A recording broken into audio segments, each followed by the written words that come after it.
Hey guys, so I've been wanting to get to this part for a while. It's 133 pages, but I'm going to summarize and condense this for you.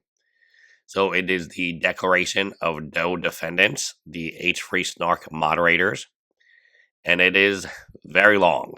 It is very long. It supports a motion to quash subpoenas that Ethan Klein and TED Entertainment, which we're going to call TEI, issued to Reddit and Discord seeking to identify anonymous moderators and users of the subreddit H3Snark. So, giving you a little bit of background, Ethan Klein and TEI filed free copyright related lawsuits in 2025. These lawsuits targeted anonymous Reddit users, those who moderated or participated in H3Snark, a subreddit critical to Ethan and his content. TEI claims that the subreddit promoted and coordinated copyright infringement by linking to videos reacting to age-free content, notably Countdown and Nuke. The Does claim TEI's true purpose is to unmask, punish, and silence critics, not to enforce copyright law. The purpose of the declaration: the Does filed this declaration to rebut TEI's claim and evidence, demonstrate that TEI's subpoena are retaliatory and overboard, so that their subreddit activity was protected free speech under the First Amendment. Core arguments by the Doe defendants: these subpoenas are retaliatory and abusive. TEI seeks to identify dozens of Reddit and Discord users, many unrelated to H3Snark. Several accounts targeted in these subpoenas were never moderators, active users, or even real. The Does argued that TEI's true goal is to intimidate critics by doxing them. H3Snark's moderation was lawful. Again, these are the arguments. We will get to Ethan's arguments tomorrow. The H3Snark moderation was lawful. The subreddit discussed public matters and moderated against harassment, doxing, or personal attacks. It enforced strict rules regarding Ethan Klein's children and private life. Moderation practices were voluntary and unpaid. TEI's copyright, number 3, TEI's copyright claims are baseless. The Does never uploaded or distributed infringing content. They only facilitated discussion of others' reactions. A YouTube alternative site, YouTube, linked in discussions, was not a piracy site but an open source YouTube mirror. The Does note that TEI never filed DMCA takedowns before suing, suggesting their motives weren't copyright related. Fair use defense: the declaration heavily cites Hoshen Dan vs. Klein, 2017, where Ethan Klein himself successfully used fair use to defend a reaction video. They argue that streamers like Denon's, whose reaction video TEI cited, provided extensive commentary, pausing over 150 times to critique Klein's Nuke video, making it transformative content under fair use law. Number 5, public statements show Klein's intent to retaliate. The declaration includes transcripts of Klein's H3 podcast episodes, where he discusses getting their names and ruining moderators financially. On air, Klein called the lawsuits revenge against critics and mocked the defendants for hiring lawyers. He even joked about whether Reddit moderators had jobs or monies to defend themselves. Number 6, harassment and doxing concerns. The Does cite multiple instances where Klein or his fanbase allegedly threatened or harassed him online. They claim Klein posted Instagram stories implying he would expose moderators' personal identities to family, friends, work, and school.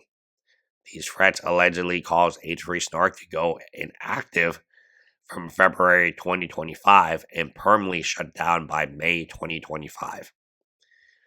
Rebuttals to the TEI claims: TEI accused H3Snark moderators of defamation and harassment.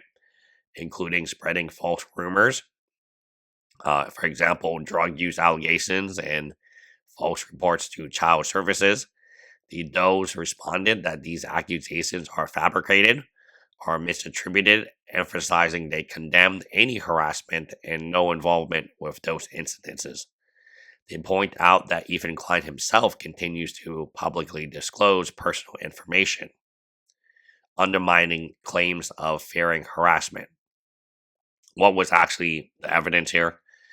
The declaration includes screenshots, transcripts, and YouTube timestamps showing Denon's transformative commentary, Instagram stories, H3 podcast quotes, and Reddit posts showing Klein's statements about exposing moderators. Proof that TEI's attorney monitored the subreddit and could easily identify moderators without broad subpoenas.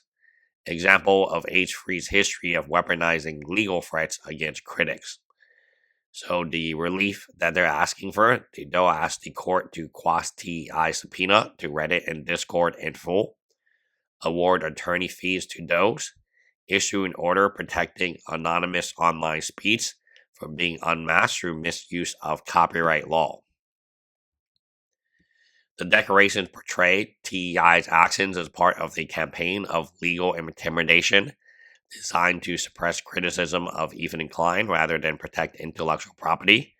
It argues that revealing the identities of Reddit users would expose them to harassment and violate their constitutional right to anonymous speech.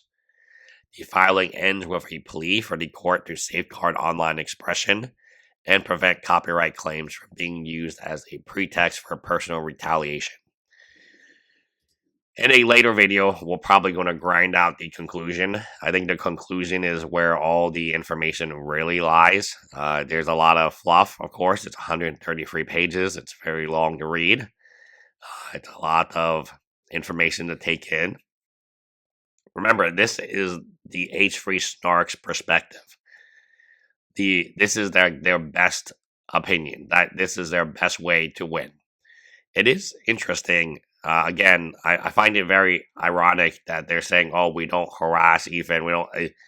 What was the point of H3Snark, right? Like, why did a bunch of people get together to join the subreddit? Was it to cheer Ethan on? Was it to say good nice? No, it was to say nasty things, right?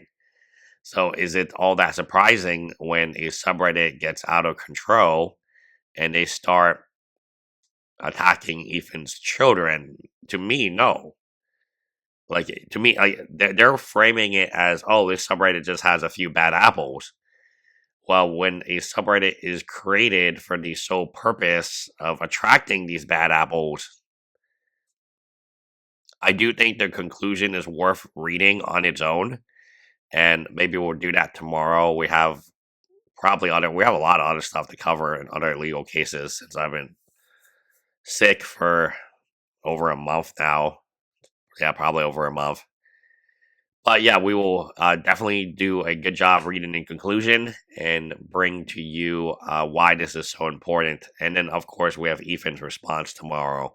I'm working hard on bringing that to light as well.